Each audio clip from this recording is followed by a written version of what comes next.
మహబూబ్నగర్ జిల్లాలో భారీ వర్షం కురిసింది. నవాపేట మండలం రుద్రారం గ్రామంలో కురిసిన కుండపోత వర్షానికి దారులన్నీ జలమయమయ్యాయి. ఊరు మధ్యలో నదిని తలపించేలా వరద ప్రవహించింది. చెరువులు అలుగులు పారి నీరంతా గ్రామంలోకి వచ్చింది.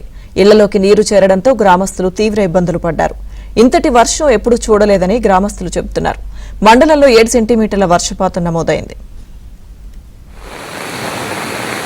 ఇంట్లోంచి కాంపౌండ్ వాళ్ళకి ఇప్పుడే పడిపోయింది. వరద పోటు ఎక్కిపోతుంది, చూసుకోవచ్చు ఇక్కడ.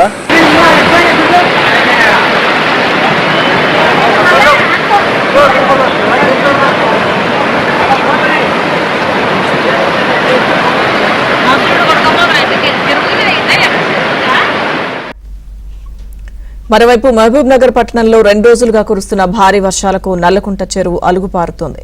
దీంతో గణేష్ నగర్, పాత ఆర్డీఓ కార్యాలయం సహా లోతట్టు ప్రాంతాల్లోని కాలనీలను వరద నీరు ముంచెత్తింది. రోడ్లపై ప్రవహిస్తున్న వరద నీరు చెరువులను తలపిస్తుంది. మోకాళ్ల లోతు వరద నీటిలో వాహనదారులు తీవ్ర ఇబ్బందులు పడ్డారు.